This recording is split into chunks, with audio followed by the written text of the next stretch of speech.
he just like becomes a devotee and then he's happy and like he can do his thing. What are you talking about today? Yes. Hare Rama, Hare Hare, Hare Krishna, Krishna Krishna, Hare Hare,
Well,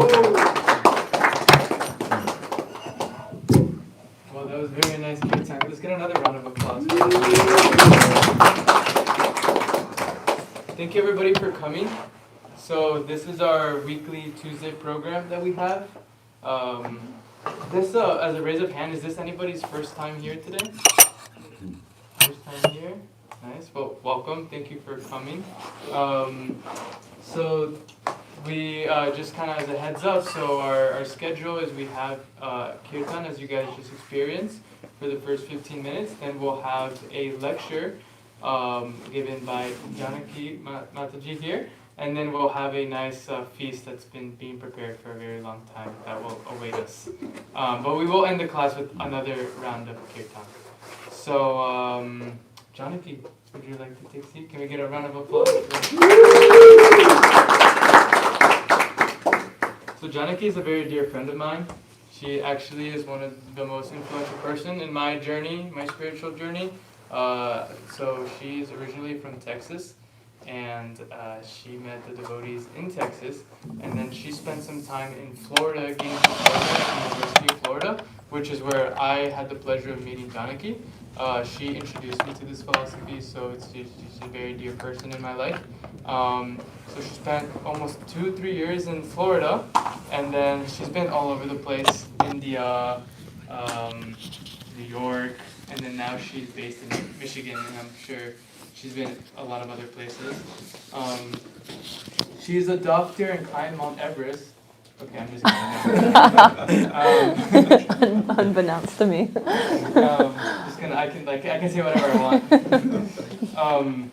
No, I'm just kidding. But yeah, Janaki is very awesome. So she recently this weekend she came. So like I said, she's from Michigan, but she came this weekend because we had a Be a Monk challenge. So this past weekend we had 12 guests. So some of them are here. So John, welcome.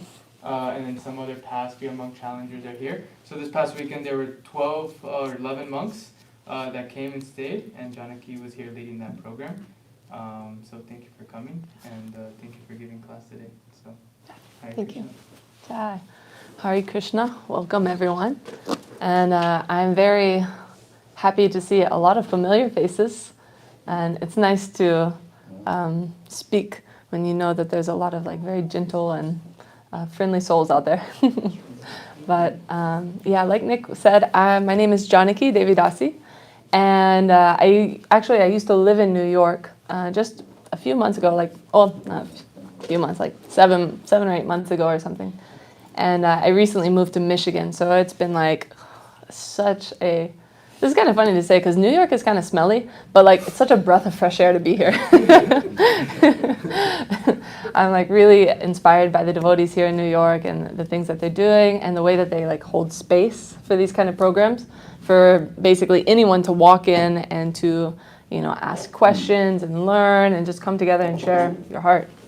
So I was really happy when they asked me to come. And I want to ask, so does anybody know what the topic is for tonight? Did anybody see? You guys just love Bhakti School and y'all just came. It's Tuesday and you're like, this is on my schedule only. Creativity. Yes, creating for Krishna. Good. Okay, you guys read the messages. Good. So I want to ask, so the topic is creating for Krishna.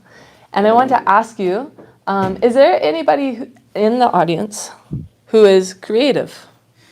You just raise your hand. Okay. A couple people, a handful kind of sprinkled.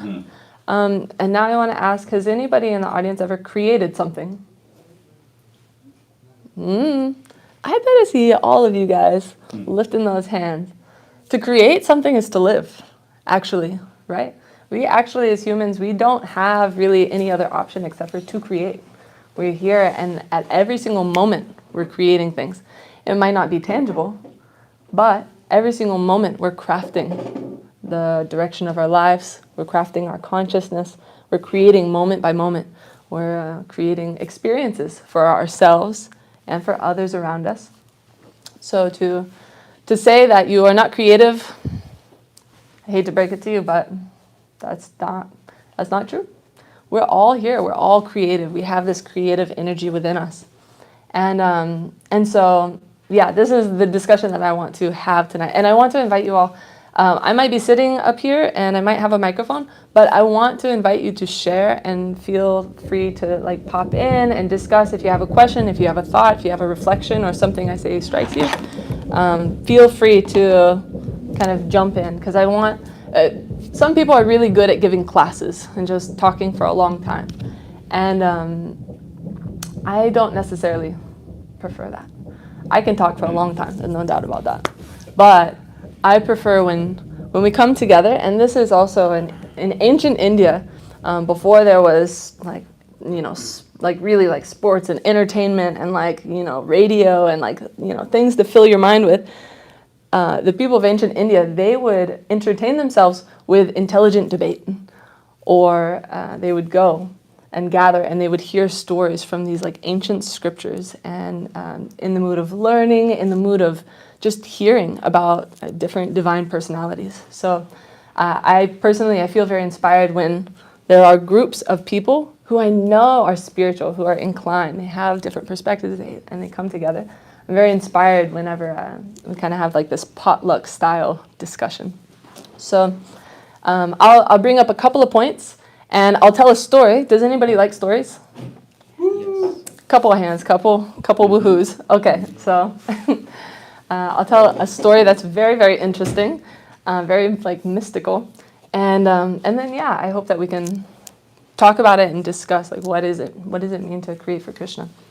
So I want to ask also, what are some things that inspire you? Literature. Literature. Okay, what about literature? What kind of literature? Good novels. Good novels, like fiction novels? Tolstoy. Okay, so kind of like maybe science fiction or like fantasy. They're not fancy. No? What is Tolstoy? Wrote War and Peace.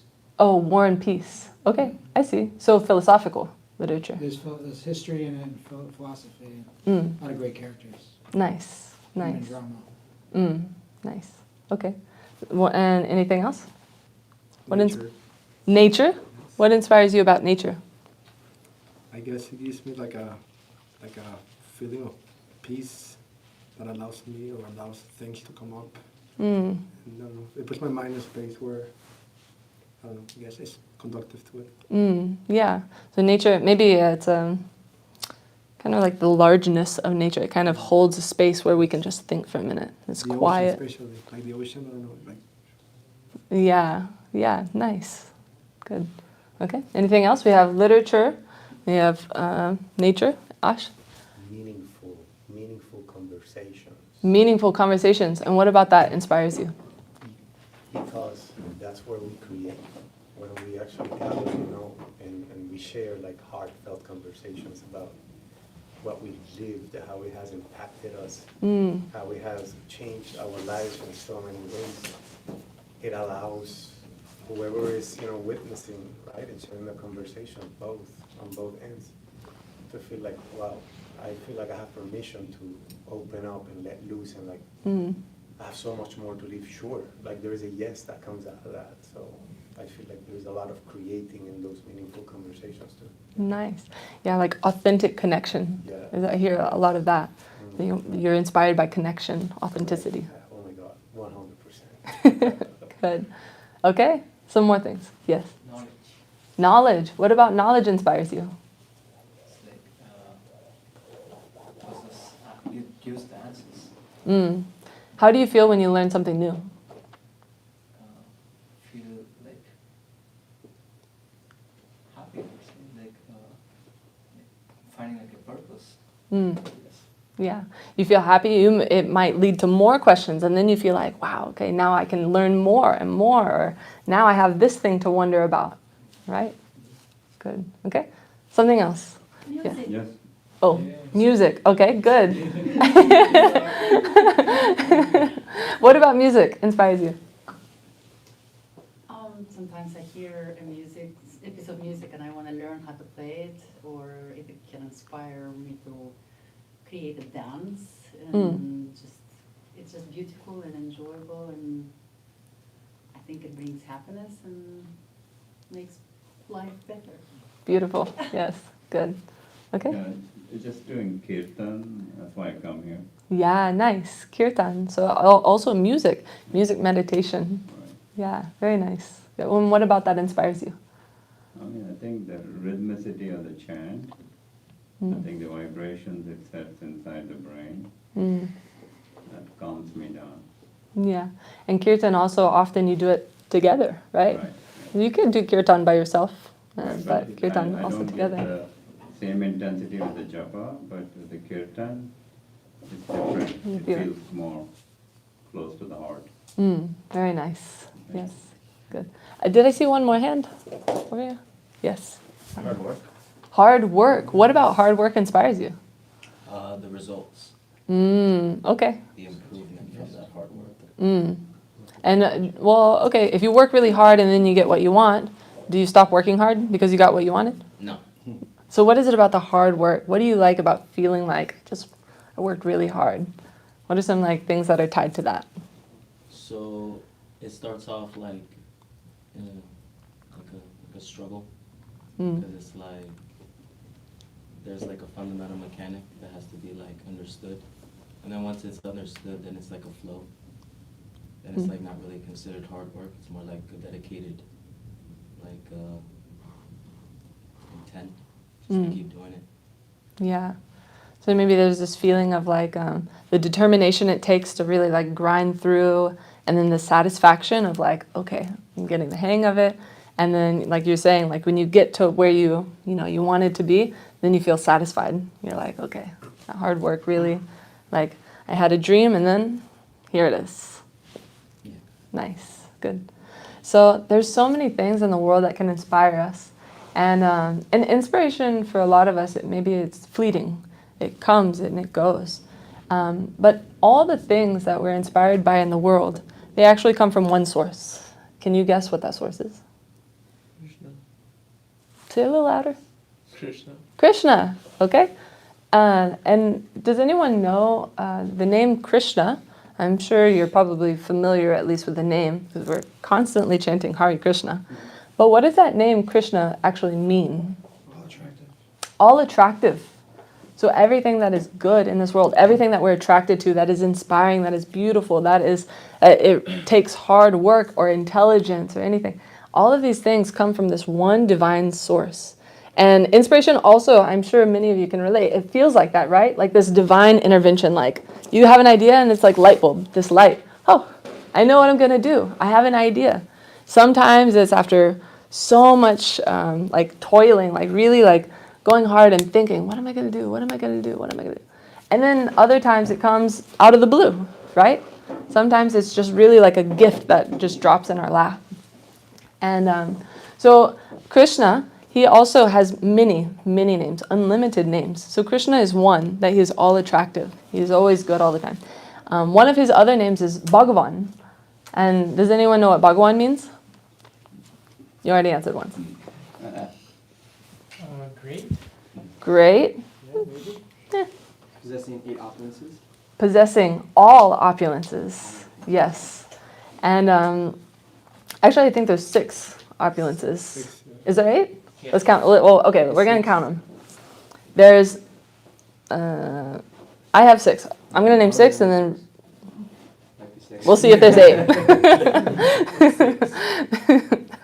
So the 6 opulences are beauty, right? Krishna is extremely beautiful.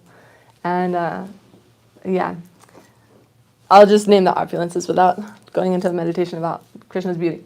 Okay, he's beautiful. He contains the opulence of beauty. He is all-powerful. Krishna can do anything. And if you know, Krishna is a young boy, right? He plays the flute and he wears a yellow dhoti and he's often decorated in fresh flowers and long curly black hair. So he's beautiful and he's powerful. Even though he's this young boy, he can do anything. He is maintaining the entire universe, orchestrating every single moment and making sure that everything within the world is working accordingly. And then, so beauty, what's the next one that I said? Powerful. Powerful, strength, yes. And then there's also intelligence. God is all-knowing. Krishna is all-knowing. He has all the information that he needs. There's one description that says, Krishna speaks all of the languages that could possibly exist. And you know what languages it specifies that he speaks? He speaks English, of course. He speaks, I'm sure he speaks Hindi and Sanskrit and Spanish and French. He also speaks the language of the peacocks and the cows and the trees and the rivers. He's able to communicate and speak and understand. He has this like ultimate understanding. So intelligence, he's able to understand everything. This is another opulence. Number 4 is that he is all famous. Even if maybe we haven't heard the name Krishna, but who hasn't heard of God, right? Or who hasn't from this, even just this intuitive knowing in the heart, who doesn't understand that maybe there is something higher than me? Maybe there is some power or someone who is controlling things or who has created this world. Maybe there is someone. So all famous. In everyone's heart is also said that Krishna sits. So there's us as the Atma, and then right next to us is Param Atma, which is Krishna, the super soul. He is sitting within the heart of all the living entities who are wandering in the universe. And so this fame comes because Krishna is the dearest friend of everyone. It's impossible to not know Krishna and not to feel that. Sometimes we forget, but he's a very good friend and he's very patient. He waits right there. So fame. So we have beauty. What's number 2? Strength. Intelligence. And? Famous. Yeah. So the next one is that he is also the wealthiest. Krishna owns all of the wealth in all of the universe because everything is created by him, right? So how can he not be the owner? Sometimes we also might have the idea that, well, this is mine and this is yours. But actually, the truth of the matter is, and I think this is Carl Sagan who said this quote. He said, if you want to bake an apple pie, first, you must create the universe. So Krishna, he is the original apple pie maker. He's created the universe, so all the apple pies, they go to Krishna. So he's the wealthiest. There's no one who could possibly have more money or wealth or fortune than Krishna. And then the last one is that he is, and you'll never believe this is an opulence. No, you will believe it. It makes sense. He is the most renounced. Krishna is the most renounced. How could that be? He is so beautiful. And if you know Krishna and his pastimes in Vrindavan, he has many friends, and especially many girlfriends. All the girls in Vrindavan, they are just obsessed with Krishna. Everyone's obsessed with Krishna, but the girls, the gopis, they are just totally in love with him. How could this boy be renounced? He's all knowing, he's all wealthy, he has everything in the world, he's powerful, he's controlling. How could he be renounced? Because he is detached. He doesn't actually need anything in this world. He's created it, he's orchestrated, but he's done it in a very selfless way. Krishna is a spiritual person. He has a spiritual body and a spiritual existence, untouched by anything material. And here we are in the material world. We are made of matter. We have to deal with matter all the time. And what to say of our material consciousness? But Krishna, he doesn't need it. He has all of this, and he's crafted this world actually for the purpose of serving us. We have some desire and some passion to create something, to do something. And sometimes, sometimes it's for the better, and sometimes, we just want to do something just because we want to do it. Because we think this will be fun, or I want to enjoy this way. And so Krishna says, okay, I'll give you a space where you can play around, but you'll have more fun if you're with me. So he patiently waits. So these 6 opulences are the source of all inspiration in the world. And it comes from who? I like how you whispered that. That was mysterious. Krishna. And the 6 opulents are fame, beauty, strength, Intelligence. Renounced. Renounced. One more. Bitcoin. Right. Powerful. Strength. Yes. So these are the 6 opulences of Krishna.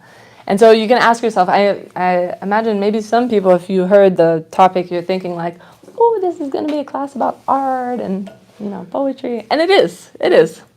But more than that, even more than that. So I want to tell this story. And it's about a personality that we hear about in Srimad Bhagavatam. And you probably, if you're familiar with any kind of Vedic literature, you're probably very, familiar with this personality. His name is Lord Brahma. Is anyone familiar with Lord Brahma? Okay. So maybe some people have not heard of this personality. Lord Brahma, if you, just from Hinduism, it's a very interesting word. Sometimes people come to the temple and they're like, especially like they look at me, like, I'm sure like I have this white body, and they're like, are you Hindu? Like, what's going on here? How'd you get here?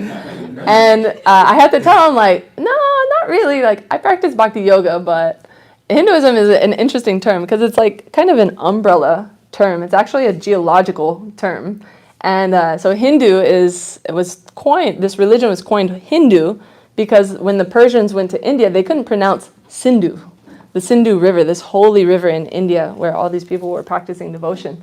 And so when the Persians came, they kind of were like, this all is kind of like, I don't know what's going on. It kind of looks similar. And so this is Hinduism based on this river. So it's really like a geological term. And so anyways, when you're thinking about Hinduism specifically, there's 3 really like very prominent personalities, and that is Lord Vishnu, Lord Brahma, and Lord Shiva. And this is kind of like the holy trinity of Hinduism, basically, because Lord Brahma is considered the creator, Lord Shiva is considered the destroyer, and then Lord Vishnu is the maintainer. Yes, he's maintaining everything. And so you can kind of like get familiar with these personalities based on their actions or the service that they provide. And so Lord Brahma is considered the creator, and he is known as the first created being. And this is really like, how many of you are familiar with Bhagavatam? You've heard Bhagavatam, you're familiar with some of the stories. Just raise your hand. Okay. And maybe some of you guys, is anyone not familiar? Okay, so you guys know that Bhagavatam is full of amazing stories. And these stories are really about devotees of Krishna and all the things that they do for Krishna. And sometimes they're like glorious and amazing and wonderful. And, you're just thinking like, oh my God, this is so cool. And then sometimes the devotees mess up. And so Bhagavatam is also about all the devotees messing up and how a devotee reacts to, whatever, a sage coming down and cursing them, or, whatever it is, whatever mess up it is, them having to go to Krishna and say, I'm so sorry, I really made a mistake. I got angry, or I threw out, was covered. I couldn't see clearly and I made a mistake. I'm sorry. I'm so sorry. And so Lord Brahma has had that happen. He's had that happen like a couple of times. He was the first created being. So I wonder if we can use the TV. I connected to the internet, but do you know, is it possible that I can just put a picture up there? Like AirPlay? I don't know how to do the airplay. Okay. It's okay if not, but You can try. yeah, if we can, that will be more enhancing to the story. But you need to be connected to the same Wi-Fi as the TV. Mm, I connected to Orbi. Yes, on NYC. Oh, no, I'm not connected to that one. I think I do know how to do that. Okay, I'll let you handle this. Here. No, I'll just yeah. Google it. Okay. So I'll start telling the story, and then I'll pull up some pictures just to kind of like illustrate what's going on. And please, if you're familiar with Bhagavatam, just buckle up, because like these stories are sometimes they can just like be like, what? How can I possibly understand this? At least that's how I felt when I read Bhagavatam. Sometimes I'm like, this is the most fantastic, like, wonder, like, literally, like, I'm just wondering, how could this happen? So, it's described that at the beginning of, like, time, the beginning of the universe, Vishnu, who's known as the maintainer, right? To maintain means that Vishnu is not created, he's not born, and he doesn't have an end, he doesn't die. So because Vishnu has this quality of maintenance or like sustaining, he's Krishna, so he's original, the original person. So it's described in Srimad Bhagavatam that at the beginning, Vishnu is laying in this great ocean where, you could just imagine, like, in outer space, this great ocean, and he's laying on this bed of snakes who are protecting him with many, many hoods, and he's laying there with his divine feminine counterpart, the goddess of fortune, and as he's laying there, he's sleeping, he's taking rest. And as he breathes out and he breathes in, he breathes out, and many millions of universes come from his breath, in and out. And then as he breathes in, those universes similarly are destroyed. So he's constantly maintaining this cycle of time and within the universe on this massive scale. And so as he's there and he's resting, the material creation is going to be sprouted. And it actually comes from a lotus flower that sprouts from the navel of Vishnu, who's laying there taking rest. So the material creation doesn't quite exist yet. It's this like ocean and this space. And Vishnu, when material creation it's time for it to come alive, this lotus is sprouting out of his navel. And who is born within that lotus? Brahma. Lord Brahma, right? So imagine this. This is the first created material. Oh, yes, perfect. Good. Okay, let me put it on Do Not Disturb so I don't get any weird messages. So you can see up here, Lord Vishnu, he's laying there, he's sleeping. And you can see all these tiny universes coming.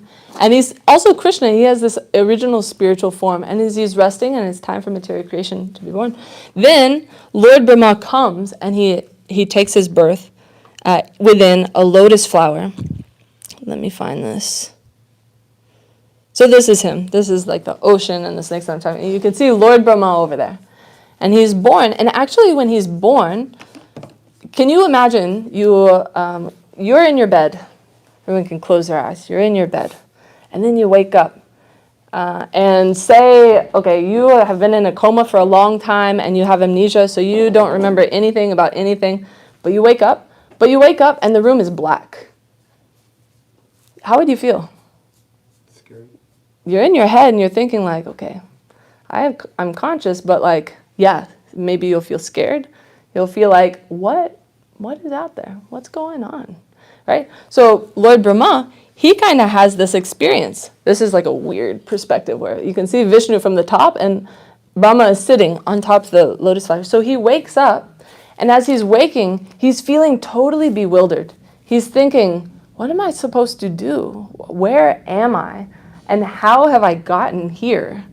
And as Lord Brahma, he's feeling maybe scared and bewildered and just thinking like, how do I figure out what am I supposed to do?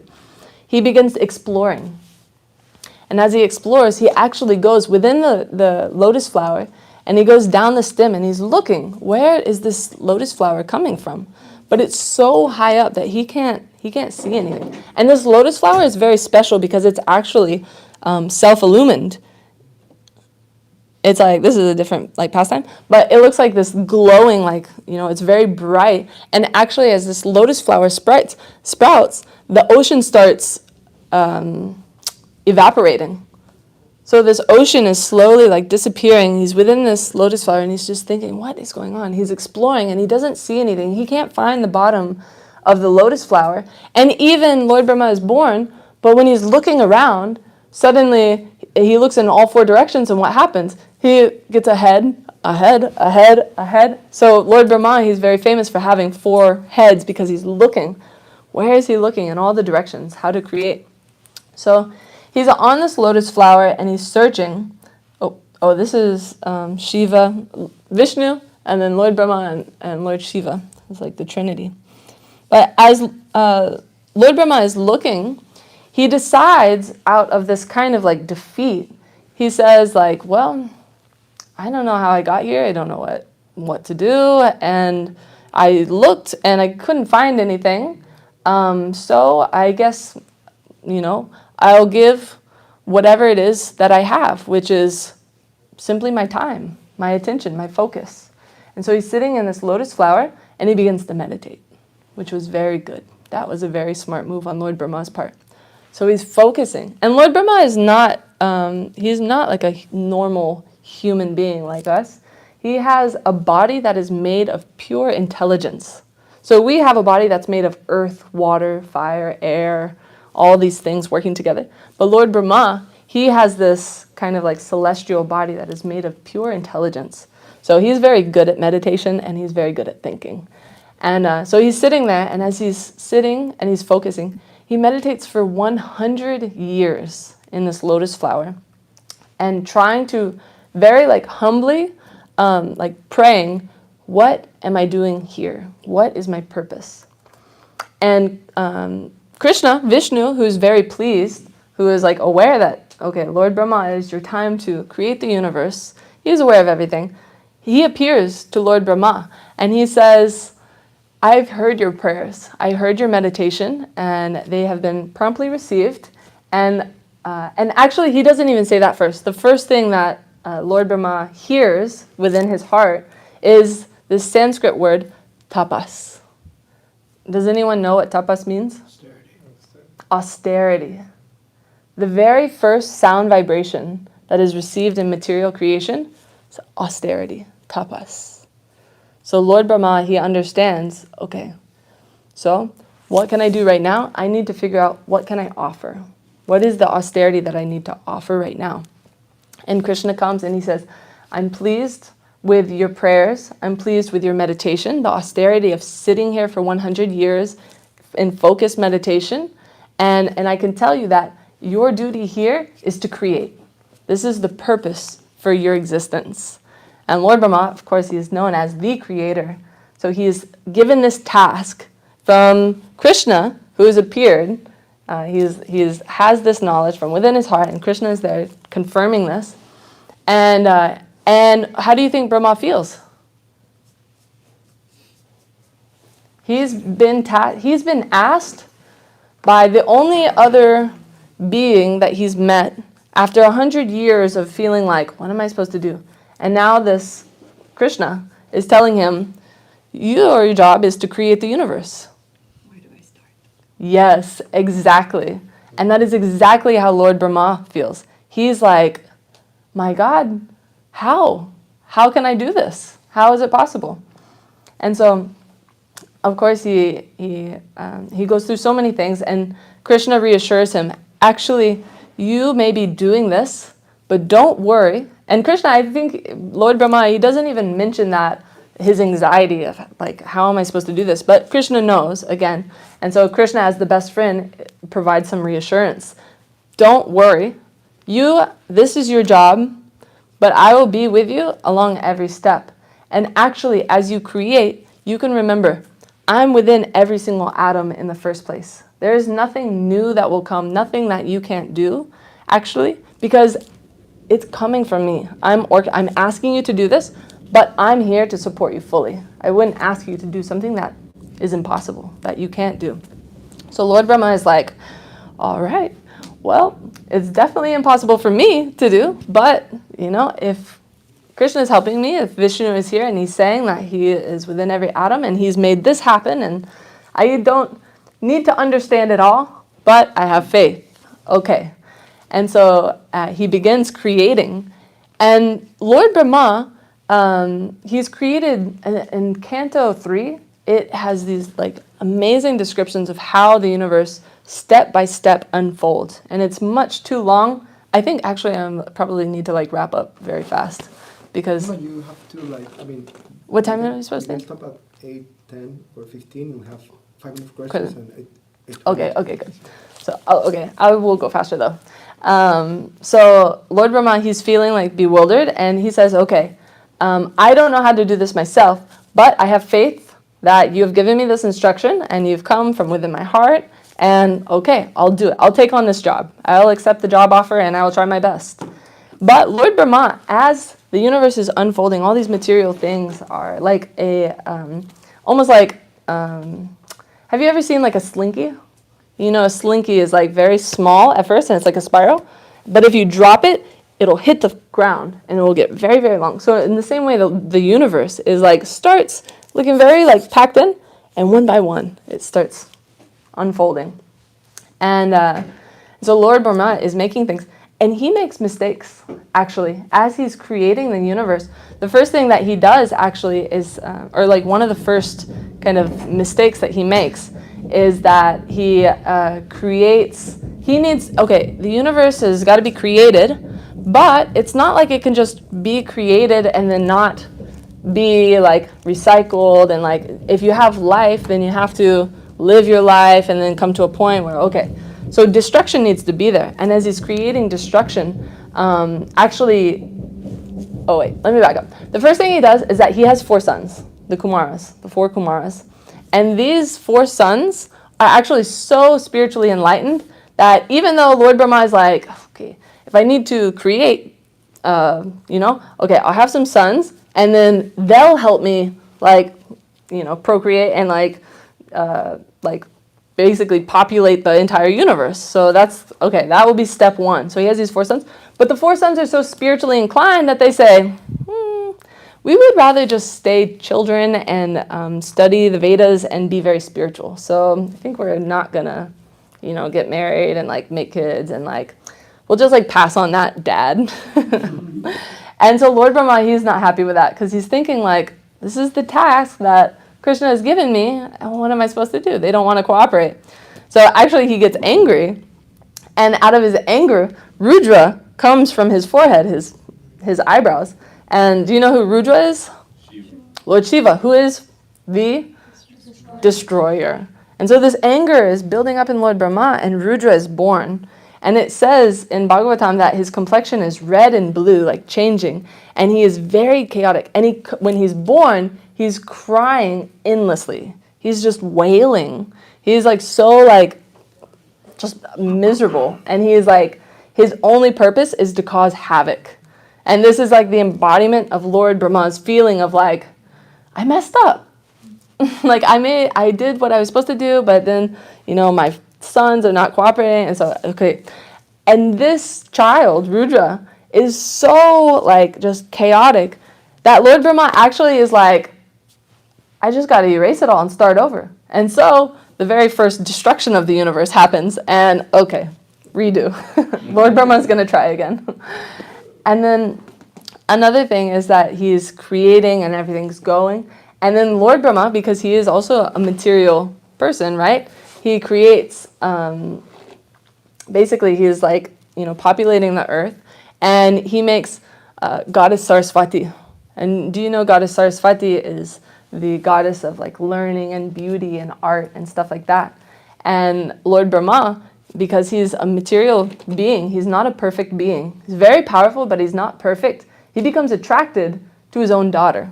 And you remember, like, the situation is kind of like, okay, he's creating all the people in the world, but he has this, like, attraction, and immediately, because also Lord Brahma is a very pure soul, he's not perfect, but he is pure in his intention, and he's trying his best.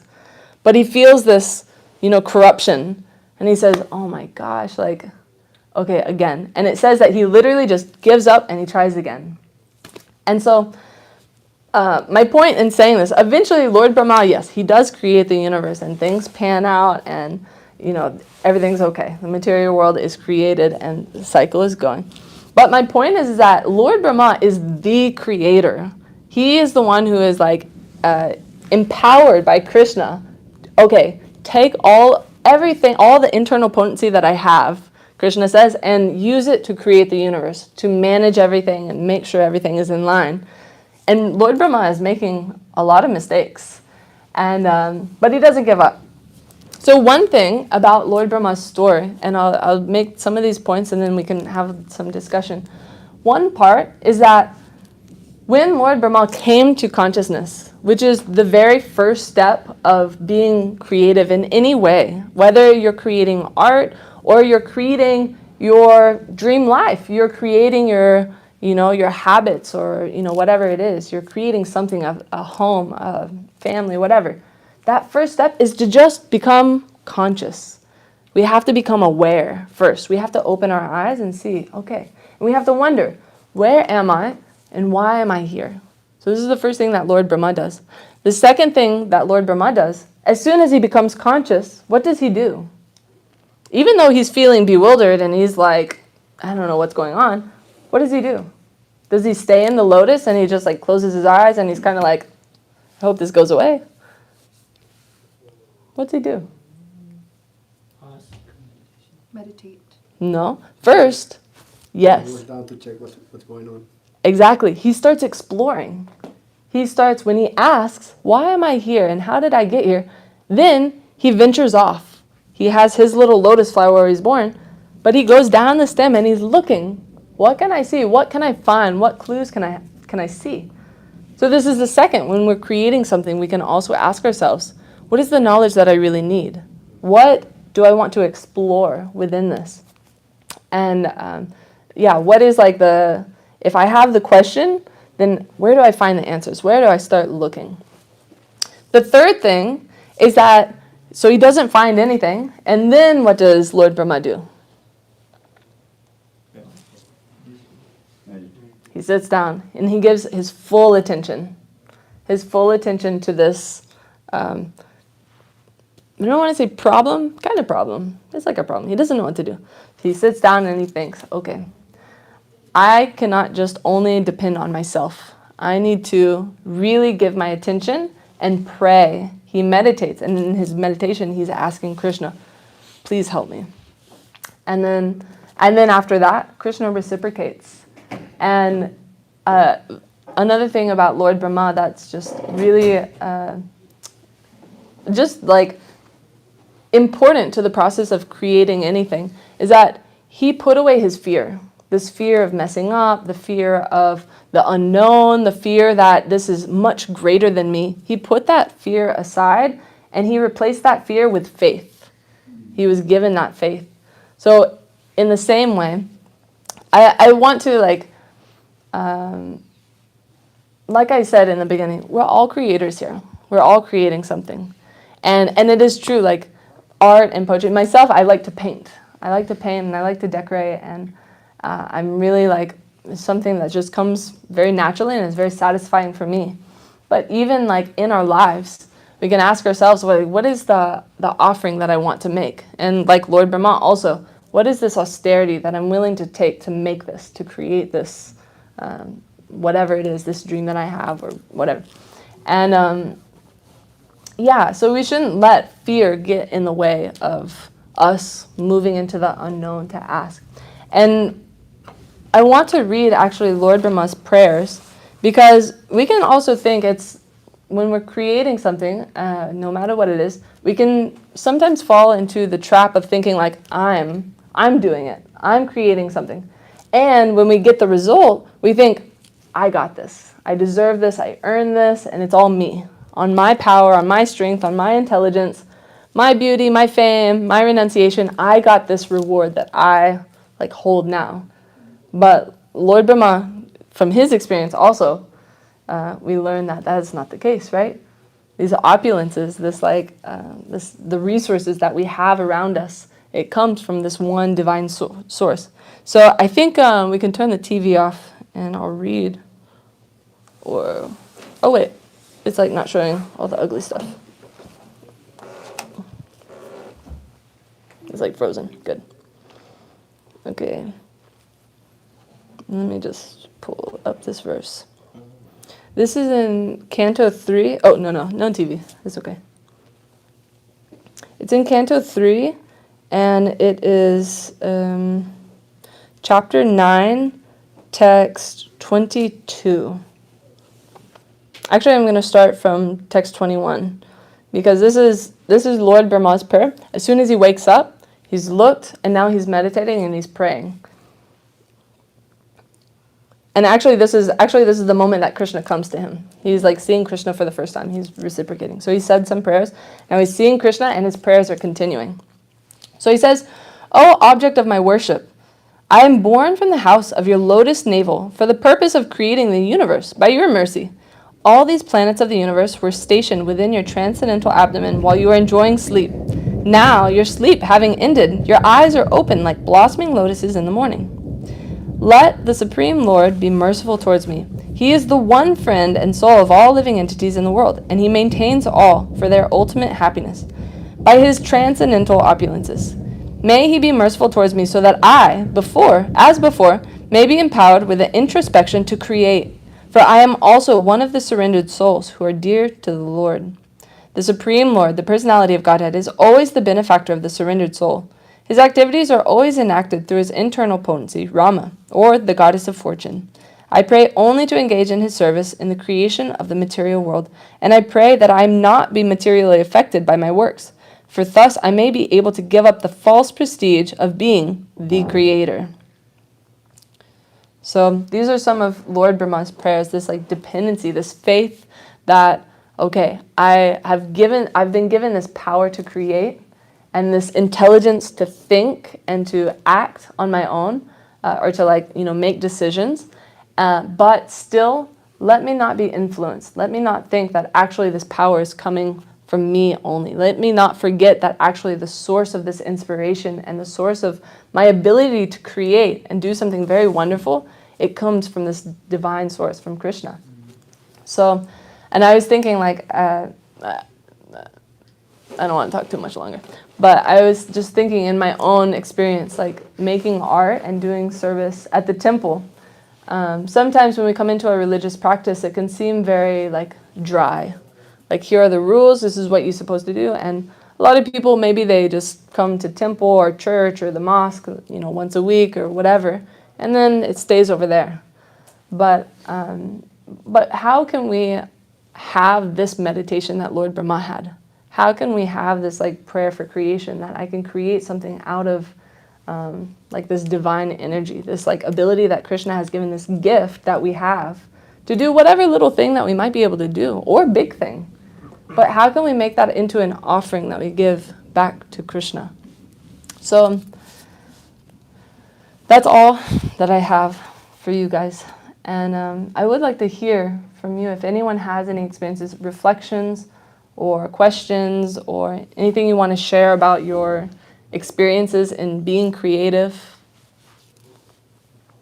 Yes, Ash. Just one question that you asked, how do we give back to Krishna? How do we get back to Krishna? Correct. So I feel that there's so many moments in life that I was thinking yesterday, sitting in front of my phone, kind of doing stories and stuff on Instagram, and I'm like, the many times that we're being told that there's so many things wrong with us, is that one reference point which we totally ignore. And then we're kind of messed up in our heads because, oh my God, I'm not good enough, I'm not performing enough, I'm not showing up enough as X, Y, and Z, the expectation, whatever, and from wherever it comes, including ourselves, totally unconscious about what the expectation truly is. But if we would take moments in silence, in meditation, let's just simply say, or in meditative states, solitude, whatever you want to call it and we could witness this expression of, and I'm going to say it, this is an expression of perfection that we are. There is an amount of appreciation that will come out of that, and I don't think it'll be rocket science to figure out how we can give back to Krishna in so many grateful ways. Individually, we will figure that out because we will know our strengths, our creative strengths, our intelligences inside of us that are predominant, you see. So I just wanted to share that. You just hit me when you asked that question. Yeah, really nice. And yeah, I like this point that you bring up, that this expression of perfection.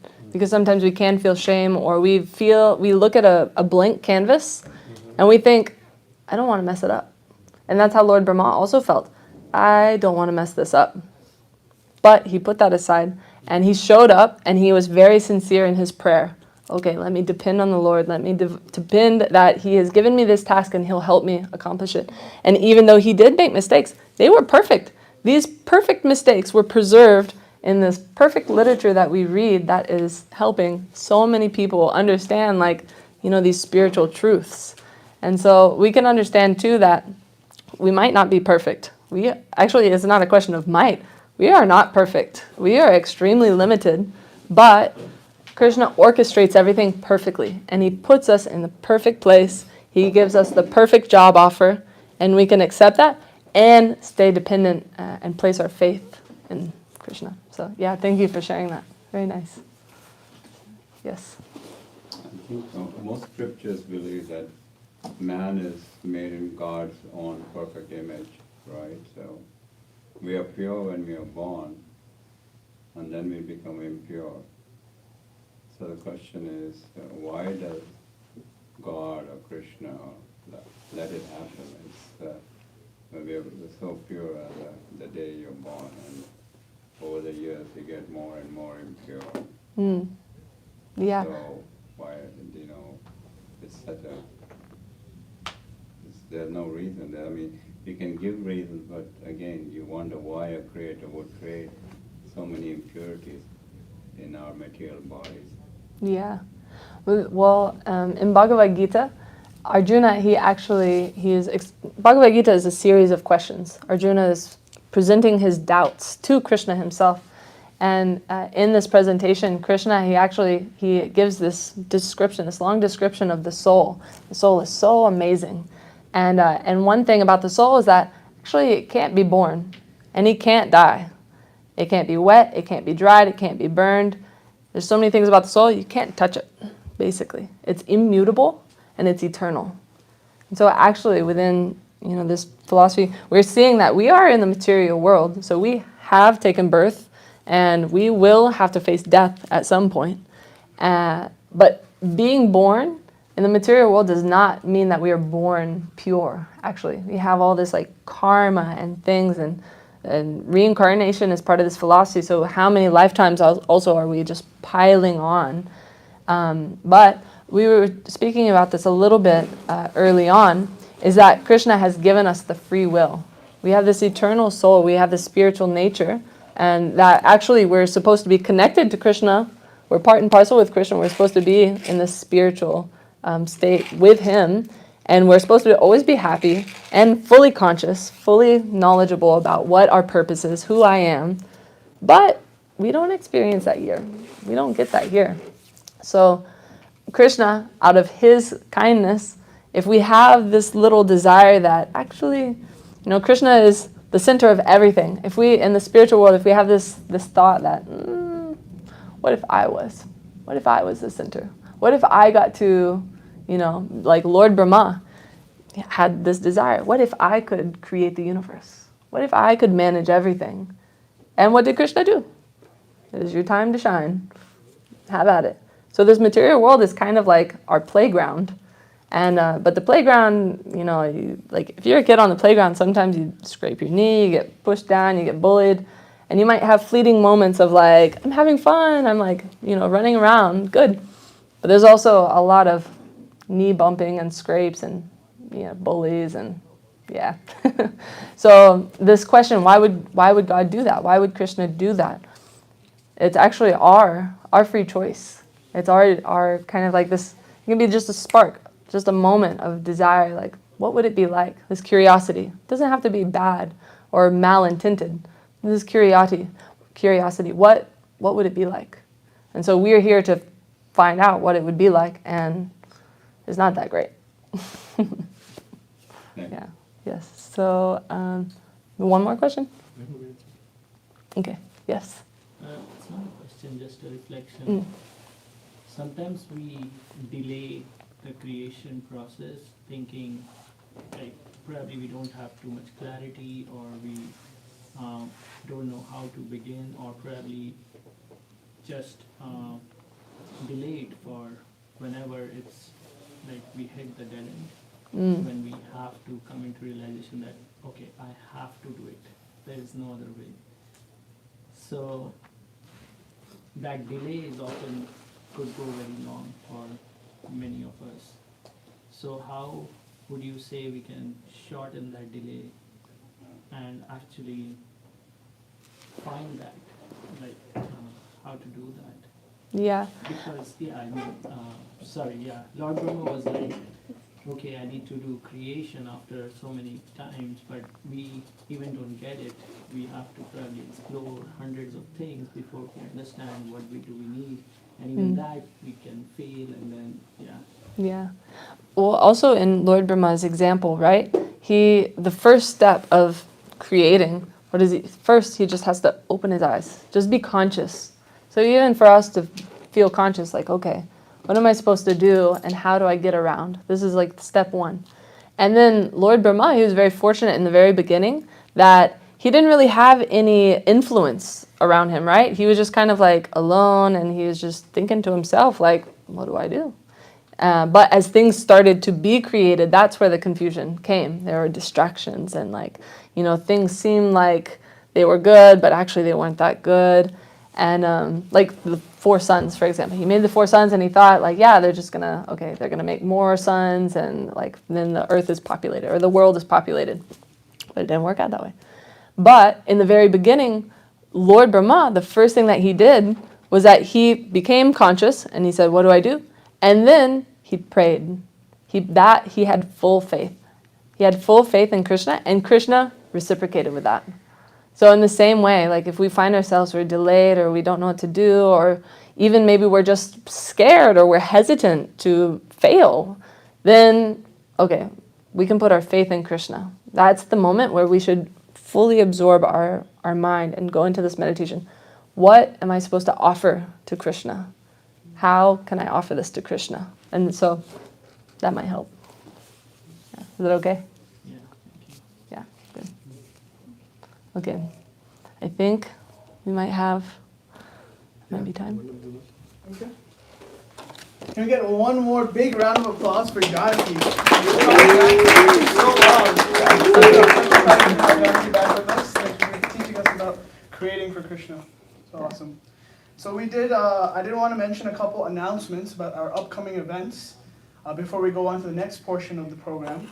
So some upcoming things that we have is the Gita Life Learn and Live the Gita Monday Zoom classes that are occurring. That happens every Monday from 7 p.m. to 8:30 p.m. on Zoom, and it'll be going on until April 7th. Of course, thank you for coming for Bhakti Night. Every Tuesday we have this program. And we have a new exciting program starting soon called Journeys of the Soul to Mother India, about the recent Kumbh Mela festival that occurred in India a few weeks ago.